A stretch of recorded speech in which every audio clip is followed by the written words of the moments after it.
Okay, carry on. Right. So we are still in this part right here. Okay, the difficulties in measuring unemployment. Okay, so we know about the definition of unemployment. We know how to calculate unemployment rate. Oh, sorry. Yeah, I forgot that. Okay, right? Yeah, we know about unemployment rate, and so now we're focusing on why it is so difficult to measure unemployment. And we know, you see here, we know about the hidden unemployment. So, can you give me two groups of people who are under hidden unemployment? So, what are the two groups of people under hidden unemployment?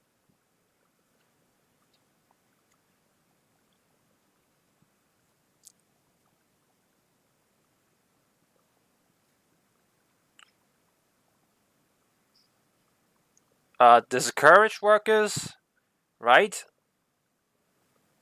No, that is that is underemployment. Okay, that is not hidden unemployment. Yeah.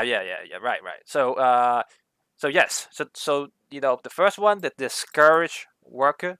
Okay, those people who have lost their jobs. They try to find jobs, but they couldn't find any, and at the end, they gave up. Okay, and the people who are on retraining programs, so after that they will be searching jobs once again. Okay, so that's hidden unemployment and underemployment. So that's what Talia said, right? So you are not making good use of your resource, okay, as a labor, right? So you have a degree, but at the end you are working as a waiter, waitress, etc. Right? And at the same time, you may not be working full time. Okay? Yeah. It's not because of, you don't want to work full time, but just you cannot find a full time job.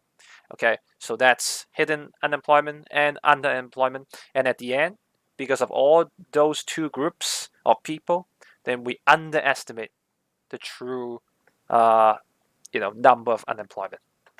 Okay? All right? Yeah.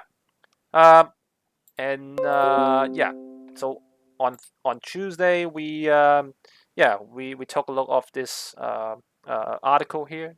Okay, so yeah, when we come to this point, maybe it's time for you to consider the topic that you will work on for your second IA. Okay, so your second IA, I think the deadline should be at the end of June. Okay, at the end of June. Okay, so in the meantime, think about what topic that you are going to write about. I think economic objectives will be some very good topics for you to write about your IA. Okay, so unemployment, price stability, economic growth, yeah, you name it. Okay, so yeah, so you try to find some articles in advance. Okay, and yeah, we will talk about the IA details later on. All right, okay, so well, all right, okay, so that's why we underestimated some unemployment. So here, can you help me calculate the unemployment rate right here? Okay, so you have some information provided, and yeah, so help me. I'm gonna give you a minute.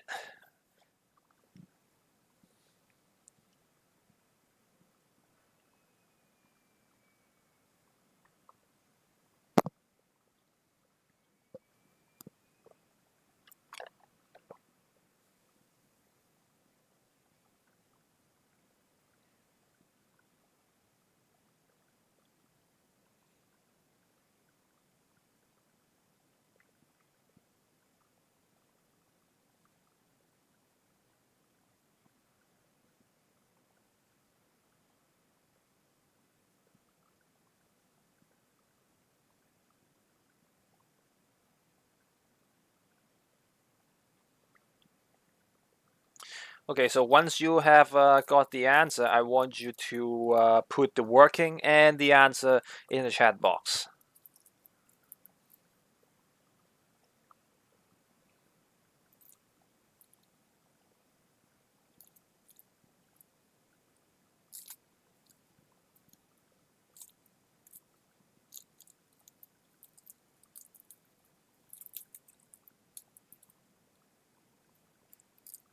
Okay, Andre, 1.4 over 17.3, which is equal to 8.1%. Anyone who has another answer? I think that's the same. Yeah. Anyone who has another answer?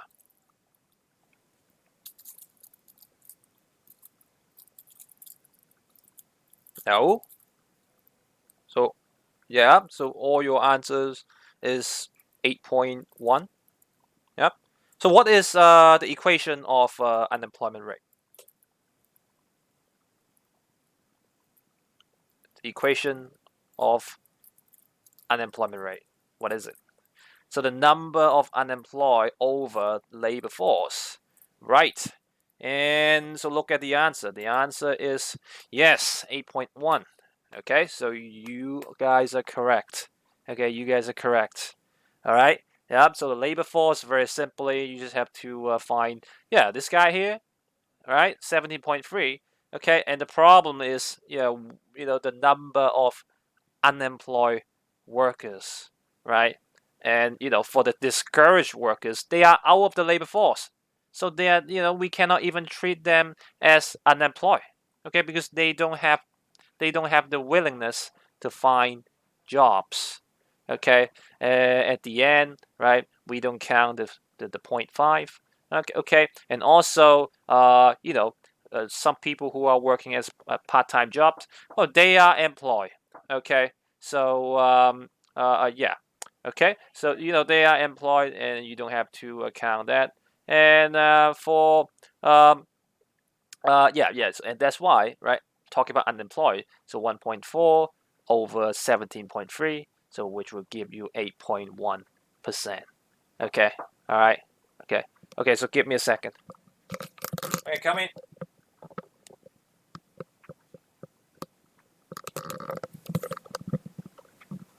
Okay, yeah, right. So before this part here is for Excel only. Okay, but once you have learned the things that we just discussed about, then okay, this calculation right away, right? Right? So it doesn't really matter if you're HL or SL students. Okay? Yeah? You know how to calculate this, right?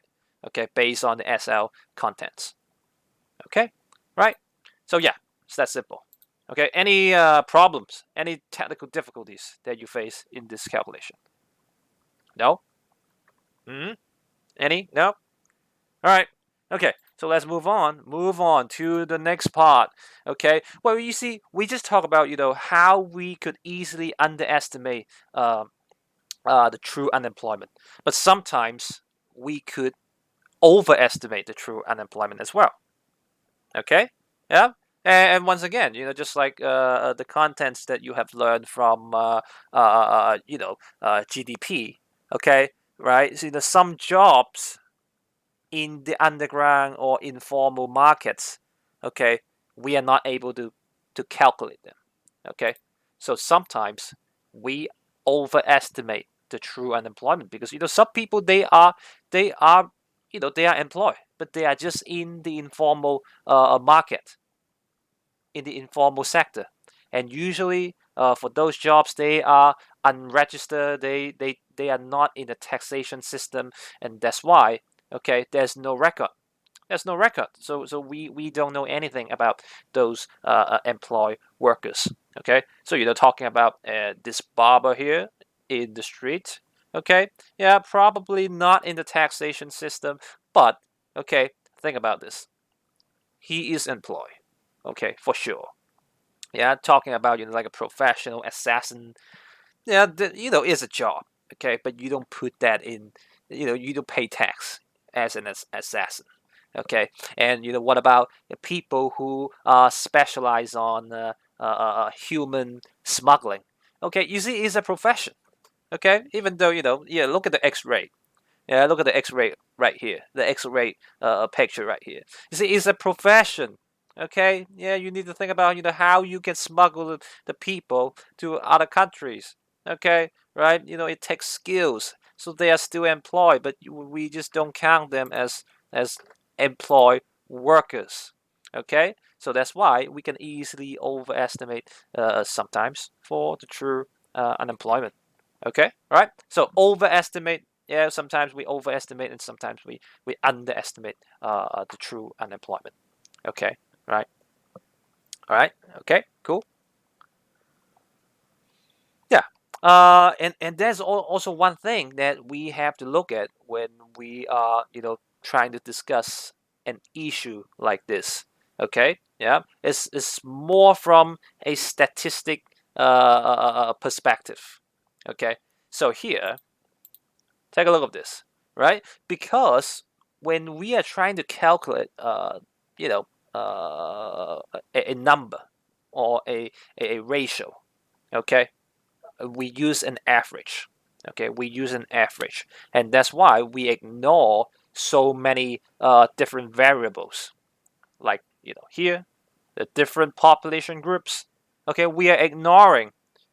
Okay, the disparities, from all those different aspects, and at the end, if we just look at the average itself, okay, it might give you some misleading conclusion or result. So when you are working for your EE, okay, I don't care what subject that you do for your EE. When you are trying to gather statistical data, you need to realize this. Okay, yeah, because you need a lot of analysis on data for some subjects, and right, yeah, and if you doing it wrong, then the data will be very subjective. Okay, and here this is the problem when we only look at the average.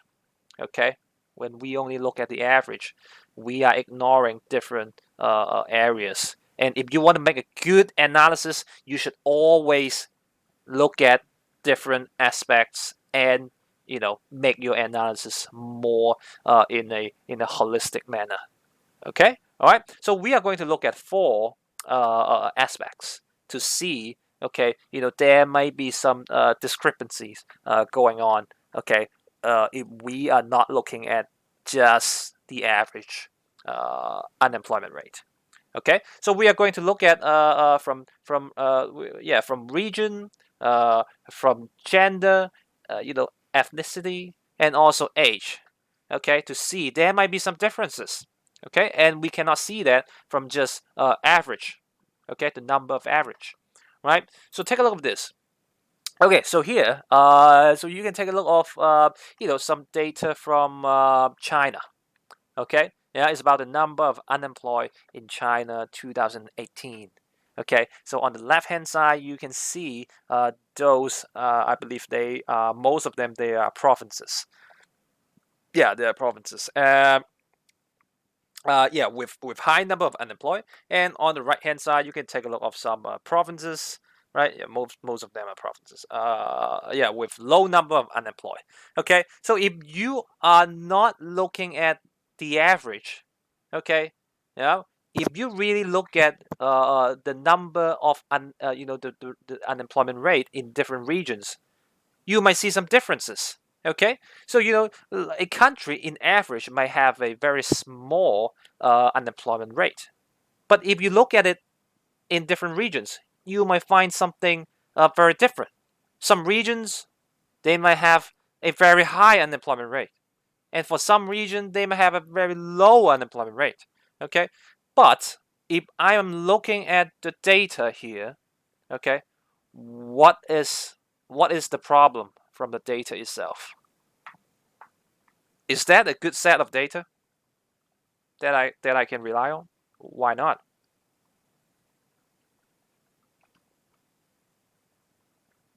Why not? But you don't know you don't know the labor force, the number of people that are active and working. Okay, yeah, exactly.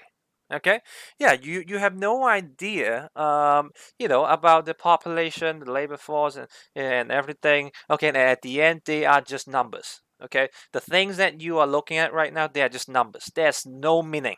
There's no meaning in this data here. Okay, so think about this. Tibet. Okay, we all know where that is. Yeah, but you know why they have the lowest unemployed people, the lowest number of unemployed. Why is that? Can you give me the reason? Or why in Qinghai?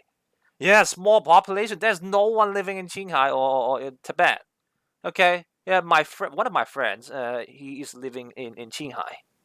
Yeah, and there's no one there basically. Okay, and every time when you are going to that place, you have to buy yourself a tank of oxygen because yeah, because of the high altitude and everything. Yeah, and no one is working there, and that's why sometimes, okay, there are so many factors that you have to consider.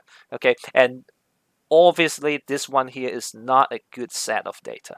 Okay, yeah, but I'm just trying to give you a sense of why we should take a look of different regions, because in different regions there could be different unemployment rate. Okay, so now we can take a look of another country.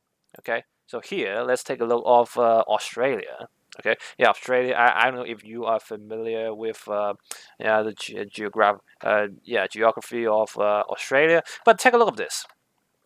So the unemployment rate in Australia, 2020. Yeah, I just extracted the information recently. Is 5.3%. Okay, but when you look at different states and territories, okay, anything you can tell me? Is there anything that you can tell me? Okay, so now you have look at the average, and then you look at the unemployment rate in different states and territories. So what can you tell us?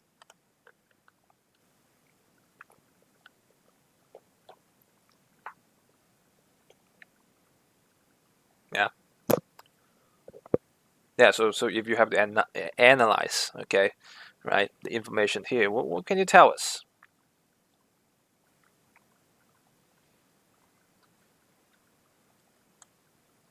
Anyone?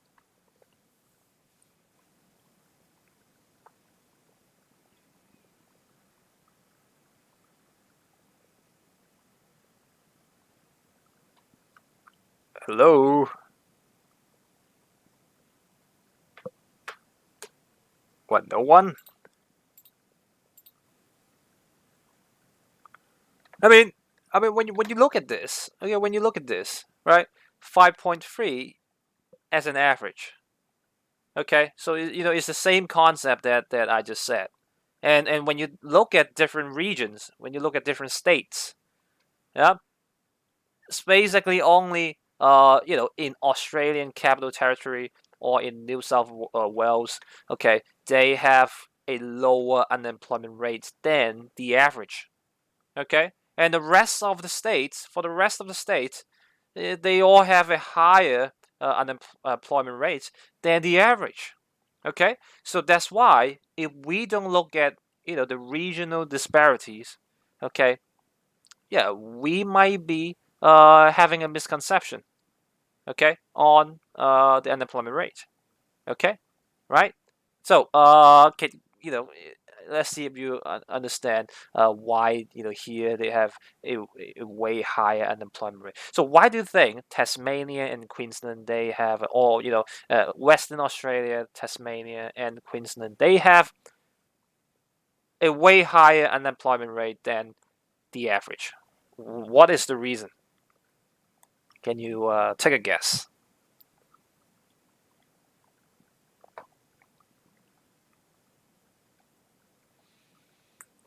Any idea?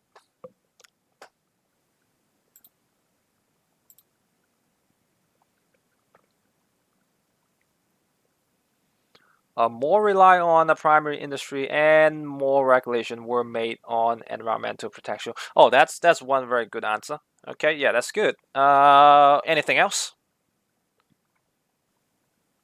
Rural areas. Yeah, yeah, yeah. That's also one good answer. Anything else?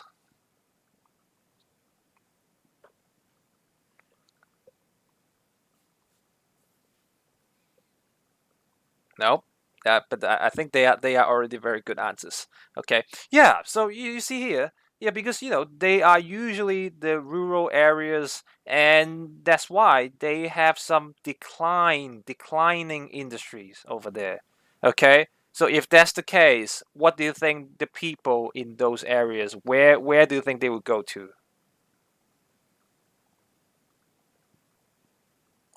Yeah, the city centers. Okay, or if you're talking about in a country perspective, they are going to move to like Canberra.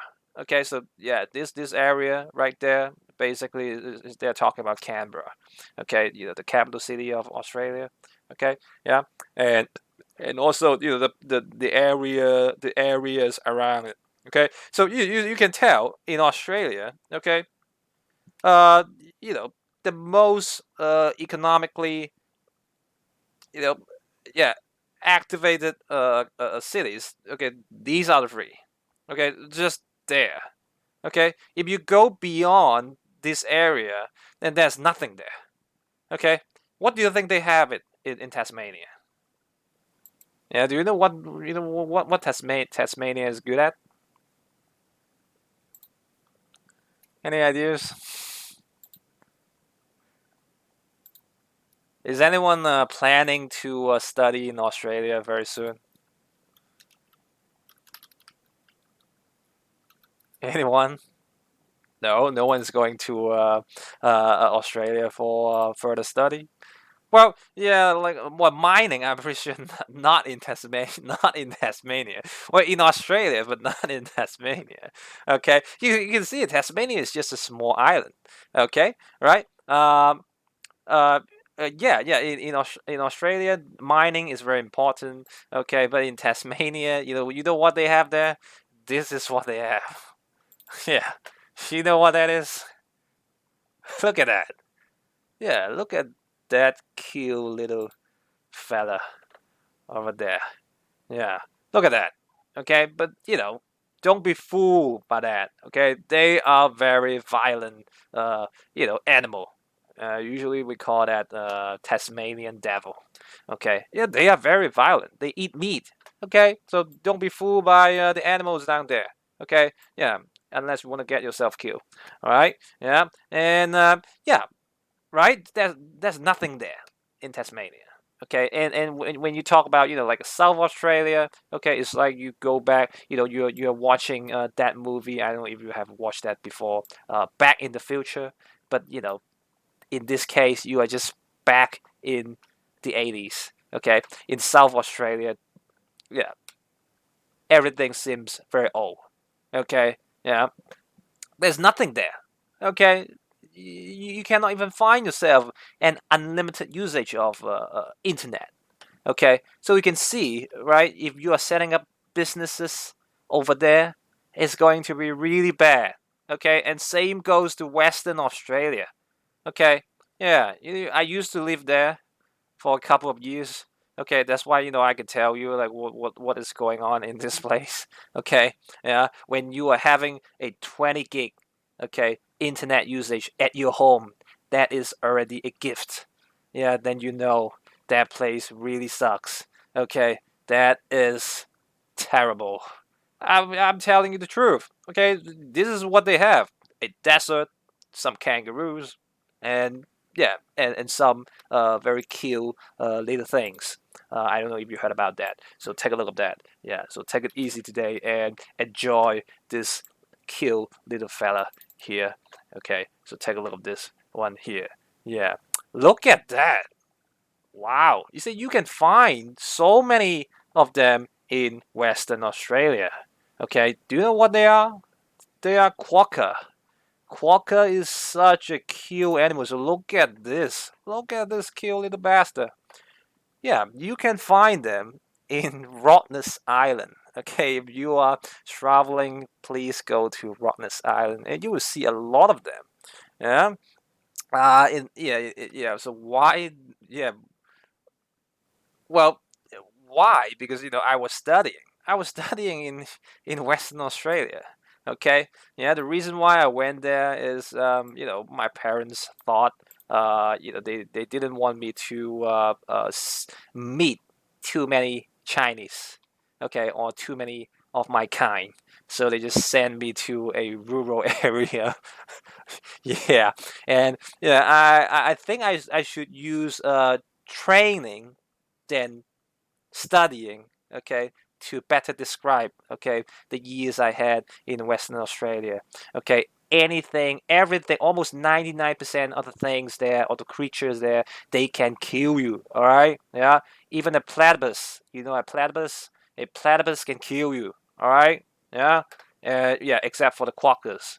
Okay, even the birds. Okay, you know, sometimes when I was walking in the woods trying to get home, look, this is completely normal. Okay, yeah, it sounds very abnormal. You just walk through the woods trying to get home, but you know, in a place like that, every day I walk through the woods try to go to school, or trying to go back to my home.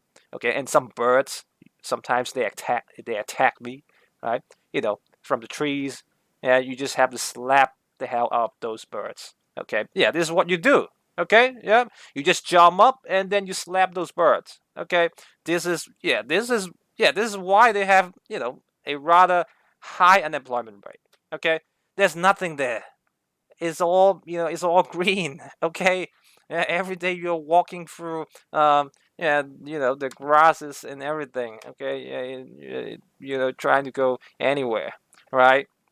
Yeah, and yeah, just a quick story for you guys. And yeah, and talking about, you see here, right? Look at those dogs right here. You know what they are? Yeah, they are called dingoes. Okay, those dingoes, you see, they are so cute, right? Yeah, they're very cute, but they are so violent. Okay, you know, don't be fooled by those, you know, dog-like creatures. They are not dogs. Okay, they are a hybrid of wolves. Okay, yeah, so you know they can kill you easily. Okay, yeah, so every day, you know, you are at risk when you when you are living in a place like that. Okay, you know, and you know, when you're talking about the spiders, the snakes, they are just, you know, one of those creatures there lining up trying to kill you. Okay, yeah, you know, so every day when you wake up, then you see some dead spiders on your body. Okay, and when you open your drawer, you see a huge centipede in the drawer. That's very normal. Okay, in that place, right? Well, anyway, yeah, I think I talked too much on that issue. But yeah, yeah, when you were thinking about, you know, going to Australia, go to, you know, go to something somewhere with higher economic activities. Here, okay, one, two, three. Okay, no, no, not here. Not, don't go to Darwin. Okay, no, no, not, don't go here. Okay, yeah, you will only see a bunch of rednecks. Okay, with kangaroos. Okay, yeah. So don't go there. Just go here. Okay, New South Wales, Victoria, and Canberra. Okay, yeah. If you're trying to study, all right. You know, for other places, yeah, forget about it. Okay, yeah. So yeah. So regional disparities. Okay, almost because of, right, the declining industries. Okay, yeah, we have so many declining industries in Western Australia, Southern Australia, Queensland. Yeah, right. And at the end, okay, you see, right, that's why they have a higher unemployment rate. Okay, um wait, 01413. Yeah, that is interesting, right? The scale is not correct. Yeah, I mean, thank you for noticing this. Okay, I copied this right from the Australian government website, their census and statistics department website. Okay, and well, that's Australia, okay, ladies and gentlemen, that's Australia. All right, so you know they don't really care about this. All right, okay, you know, just have a good life, okay, over there. Yeah, if I had a choice, I would just stay. I would just stay in, you know, Western Australia, enjoy the sunshine every day, the woods and everything. Yeah, yes, that's correct. If you report the wrong stuff, you know, from a textbook, you will get compensation, or you will get, you know, some sort of uh, yeah, right, money back. Okay, enjoy being attacked by the animals Well, yeah.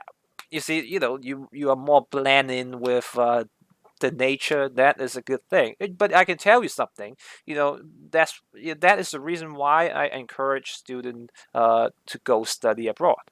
Okay, because in Hong Kong, it's like you are always being surrounded by all kinds of concrete, and in an environment like this, okay, your mind will not be enlightened. Okay, and you need to go to somewhere else like Western Australia, yeah, to get yourself enlightened. And yeah, you realize, oh, there's so much more you can learn in this in this planet and everything. And yeah, so if you have an opportunity, try to go abroad and yeah, have a good life. Okay, all right. So right. Okay. Anyway, okay, all right. So yeah, regional disparities because of the declining industries that I just told you. Okay, they have nothing there. Okay, the shops, they close at 5. Okay, every time when I finish my classes, I was trying to get my groceries and they closed the shops.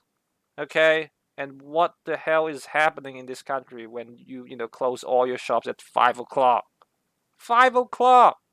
Alright? Alright, anyway. Yeah, I hope they are getting better nowadays. Well, yeah. So, yeah, so now let's go to gender disparities. Okay, right? So you can take a look of the percentage of person employed by gender in different occupation in Hong Kong, and you can take a look at this. You can see a very obvious gender disparity in terms of gender. Okay, yeah.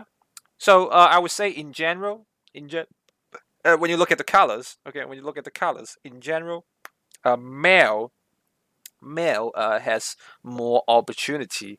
Uh, you know, from the statistics here. Okay, they have more opportunity finding a job. But can you tell me the reasons why they have such disparity in Hong Kong? What are the main reasons why usually male they have a bigger percentage in employment?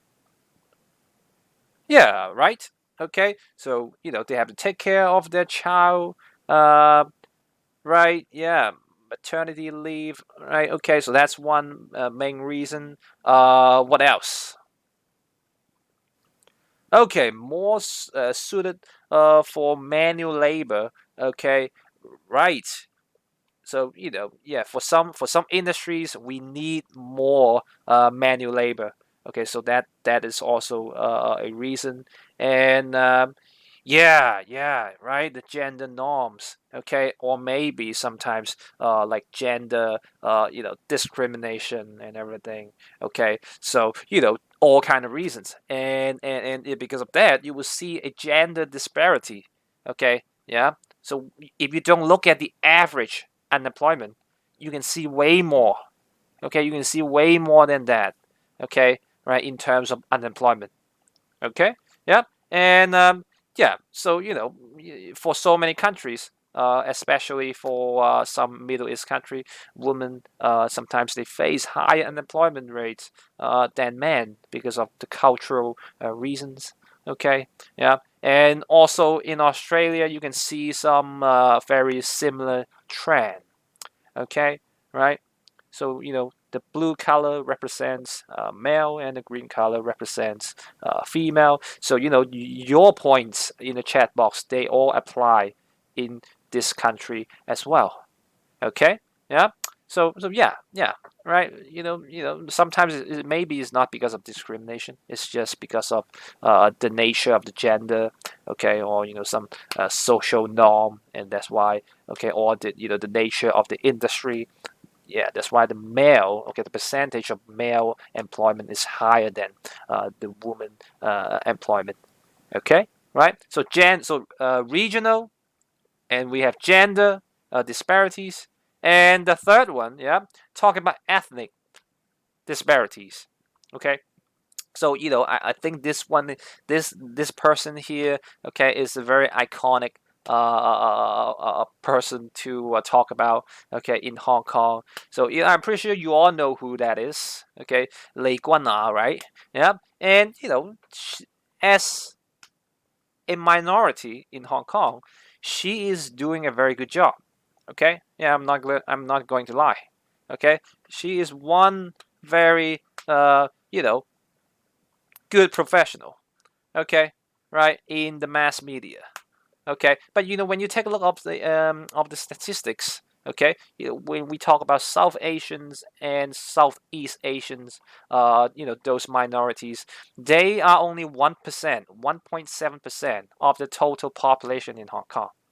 Okay, and from time to time, you can see they are being mistreated. Okay, they are being mistreated, right? Like I'm living in Yunnan, and I see a lot of those people. Okay, we have, yeah, I think we have a huge population of those people in Yunnan, and yes, they don't always have the opportunity to find a decent job, and at the end, they are being forced to join in the triad. Okay, yeah, and they're stealing, yeah, stealing things from 7-Eleven. They're right, you know yeah, engaging all kinds of triad activities, right? So sometimes when you talk about ethnic disparities, okay, yeah, when we talk about like discrimination, those people, they don't have as many opportunities as what we have. Okay, yeah, if you're lucky enough, then you might get yourself a job in Chongqing Daiha, but you don't always have that opportunity. Okay, and that's why for some people, okay, in a different ethnicity, they might be unemployed. Okay, there might be more unemployment for those people with different ethnic background. Okay, yeah. So yeah, some groups they might be disadvantaged because of that. Okay, yeah, yeah, right. And if you have a low income, then you cannot afford a good education system, and yeah, because of your ethnicity, it's more difficult for you to get the benefits, okay, from the government, right? And yeah, yeah, and that's why, okay, you will see more people there being unemployed, okay, in this area here, okay, all right. Yeah. Yeah. So you have regional, you have, okay, about the gender and also ethnic disparities, and the last one will be, yeah, about age disparities. Okay, so let's take a look of this YouTube video here. Okay, so when you trying to divide, okay, people in different age groups, you will see some huge differences when it comes to unemployment. So in South Africa, okay, there's a huge youth unemployment. So here, so take a look of yeah, the video, and we can discuss like the reason why they have a huge unemployment, a youth unemployment. So spend a few minutes watching the video. South Africa's education system is failing its young people. That's according to a study carried out by the Unilever Institute. It says the poor quality of education means that the vast majority of young people are unemployable. Slow economic growth over the last 25 years and a protracted decline in key industries is also limiting job opportunities. South Africa at this point is more of a services-driven economy, and demand for skilled workers is increasing. CGTN's Sumitra Naidu has more on what Unilever plans to do to help resolve the situation. The Unilever Institute estimates that youth unemployment in South Africa is as high as 86%.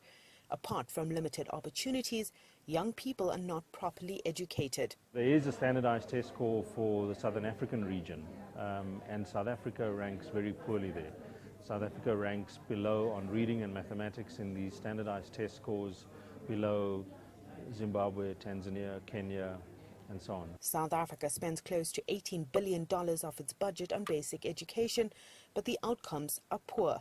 Of the more than 1.1 million children who were in grade 2 in 2005, only 40% completed matric in 2015, and just 30% pursued tertiary studies. Poor performance and affordability often force many pupils to drop out of the schooling system. In terms of privilege and disadvantage, those start not just from an early age, but even in the womb. And there's various steps along the way where disadvantage is reinforced. Some of the solutions being suggested include changing the national school curriculum to include more technology and coding, for example. This will present more opportunities for youngsters entering the fourth industrial revolution. Also to ramp up the South African manufacturing industry, to improve on capabilities and capacity in order to create more low-value jobs. Every high-performing economy in the modern world, from Japan right through to China and Vietnam now, have built the economy on the back of a highly educated workforce.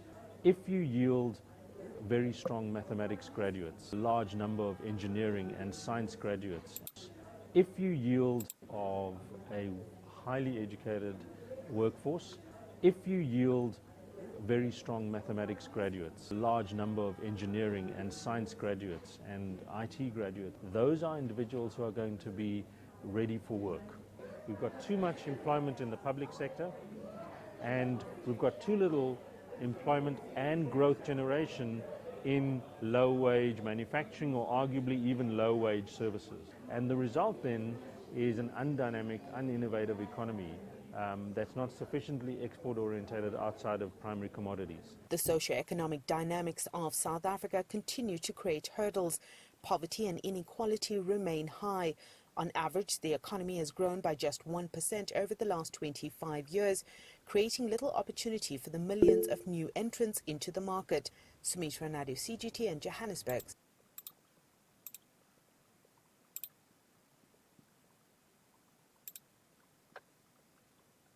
South Africa's education system is failing its young people. That's according to a study carried out according to the channel.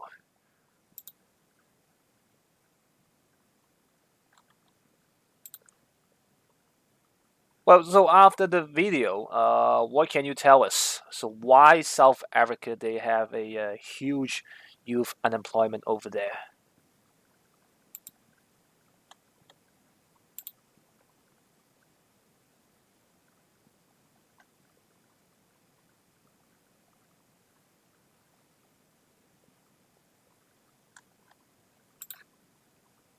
Okay, poor education quality. Yeah, so that is the major reason why they have a very high youth unemployment in South Africa.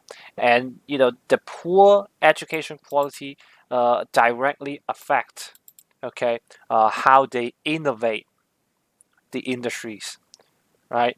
Because you know, people, they don't have skills, so they cannot bring some new ideas to promote some more advanced industries. At the end, the economy is not growing quickly. Okay, so there's no new jobs created. There's no vacancies for the younger workers to go to, and at the end, only the public sectors can supply the jobs to people without a high growth in the private sector. So that is one big problem why in South Africa the young people, you know, when you talk about unemployment, they have a higher unemployment, okay, for the young people. So now let's you know, watch another video. But you know, in some countries we have the opposite. We have the opposite result. In some countries, okay, when you are getting older, the unemployment rate, you know, for the older people is higher. Okay, so take a look of the video and try to tell me the reasons why, okay, you know, that's the case.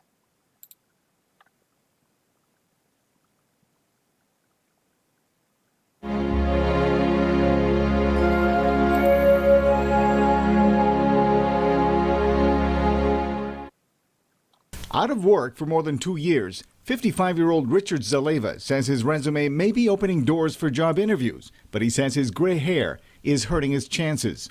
I was called on the phone for a job interview. When he closed the door to his boss's office, the door was partially opened. And his comment was, "We have an old gray-haired dude that we have to interview." Zaleva's story is not unique. Graphic specialist Susanna Rosend, who's 41, says some employers don't even try to hide their bias. He said he didn't want complacent middle-agers. He wanted young and he wanted hungry. And I said, well, you know what? I'm very young at heart and I'm very hungry. With the downturn in the U.S. economy, a Labor Department report shows it's taking older workers about 6 weeks longer to land jobs than their younger counterparts. Despite asking for less money than he used to earn, 55-year-old accountant Alan Magg says employers have told him he's overqualified. If you were out to buy a Chevrolet and somebody offered you a Cadillac for the same price, wouldn't you go for the Cadillac? AARP, an advocacy group for Americans 50 years and older, says age-based discrimination is rising. Deborah Russell works for the group. They may be looking for a job that may pay less than what they have previously been paid, but that doesn't mean that employers should exclude older workers from employment opportunities. Richard Zaleva says he has to work harder just to get noticed. It does give me a little bit of discouragement, but I never feel defeat. I always want to work harder and try a little harder in selling myself. The Labor Department says the unemployment rate for workers age 45 and older hit 6.4% in March. That's the highest since 1948, when the government started tracking employment trends. Mil Arcega, VOA News. Okay. So can you give me some reasons why those older workers, they are in a disadvantage when they are looking for jobs in the U.S.?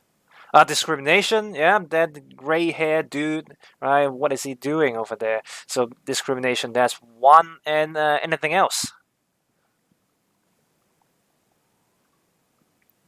Any other reasons? Yeah, from the video, yeah, I think they have a couple of reasons. Yeah, they mentioned.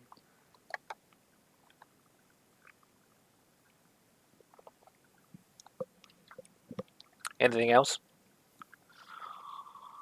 Yeah, they think older people are less motivated. Okay, yeah, complacent worker. That woman said, right? So let's have one more reason.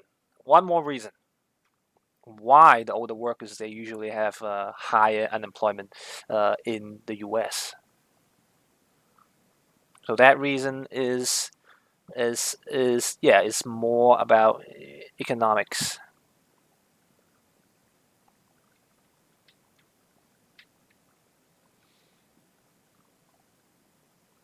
Did you catch it? About that accountant?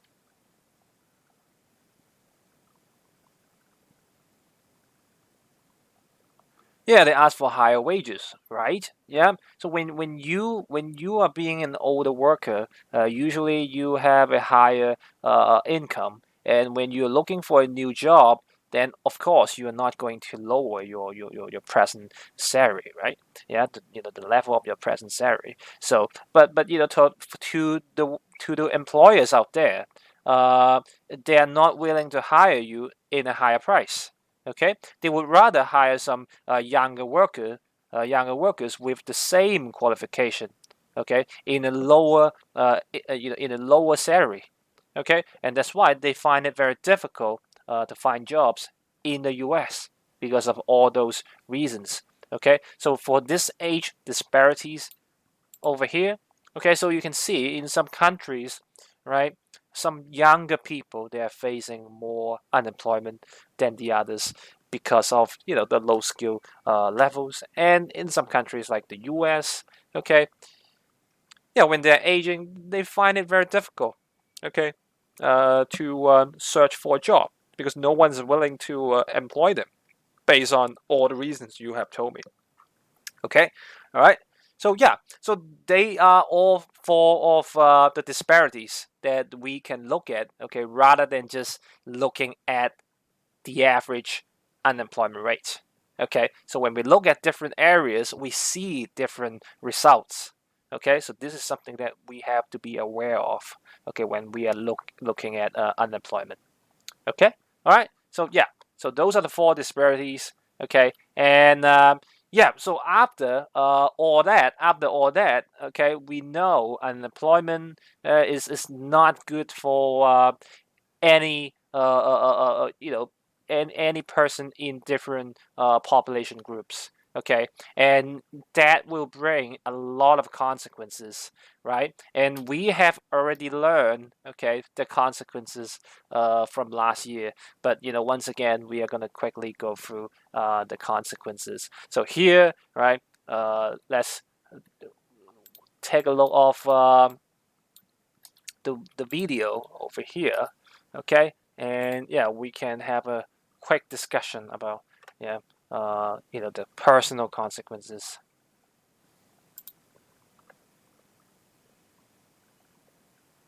In this morning's Health Watch, the physical and emotional costs of unemployment. With a jobless rate now over 9%, 6 million Americans are classified as long-term unemployed. The average person who has lost a job does not find a new one for 33 weeks. Psychologist and early show contributor Dr. Jennifer Hartstein tells us that the effects of having no job, and in many cases no income, are deeper and more destructive than just not being able to pay the bills. Something big had been taken away from me. Bill Siegel was living the American dream with his family when he unexpectedly lost his job in 2008. Did not think that this was going to be a long, extended period of being without a job. Unfortunately, weeks turned to months and months into years. More and more over time, seeing that we would not be able to keep up with the ongoing bills of just living in the house. He lost his home. Then he and his wife divorced. I can't blame it all on the fact that I lost my job, but it was a very big last straw. In the latest Pew Research Center survey, close to half of those unemployed 6 months or more say joblessness has strained family relations. Nearly 40% of the long-term unemployed report they have lost some self-respect while they have been out of work. It got more difficult as time went on. Dr. Robert Leahy, director of the American Institute for Cognitive Therapy, is seeing the incredible impact of long-term unemployment and how it affects every aspect of the individual's life. People who are unemployed for a longer period of time do have a rougher time. They feel more hopeless, they feel more helpless, and realistically, they may have a harder time getting back into the workforce where they were before. It has been 3 years since Bill Siegel lost his job. He's one of the 2 million Americans whose job search has outlasted their unemployment benefits. He currently lives alone in a small apartment, struggling to make ends meet. I just want to be in a position where I'm not defining myself as someone who's looking for work and trying to pay the bills. And Dr. Jennifer Hartstein is with us now, early show contributor and psychologist. So when we look at this, what we just heard from Bill, most people would expect for the long-term unemployed, it's going to be depressing, it's going to be difficult to deal with. What are some of the main risks associated with long-term unemployment? Well, we did hear him say, his relationships really were impacted, his marriage dissolved. We also know that friendships can really be impacted because we don't want to necessarily be with other people who are employed when we are feeling such shame and embarrassment. Depression rates have been found to have gone up at least 3% over the last 5 to 10 years, which is pretty significant. And also, there are a lot of physical risks. What they have found is stress, we know, increases cholesterol. So there's increased cholesterol in these people. Cardiovascular conditions are getting worse because the stress takes its toll on our heart and all of those factors.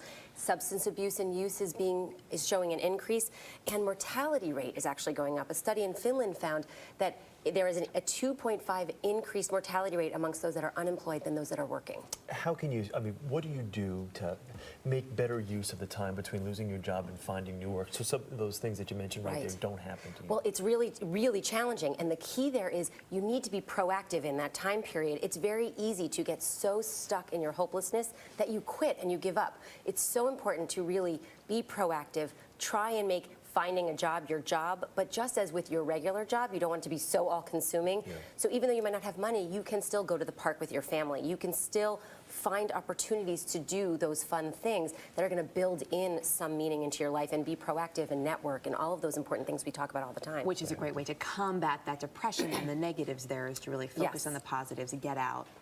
stop and smell the roses, as trite as it may sound. No, absolutely. So you important. need to find that opportunity to do those things. Dr. Hartstein, thank you. Thanks.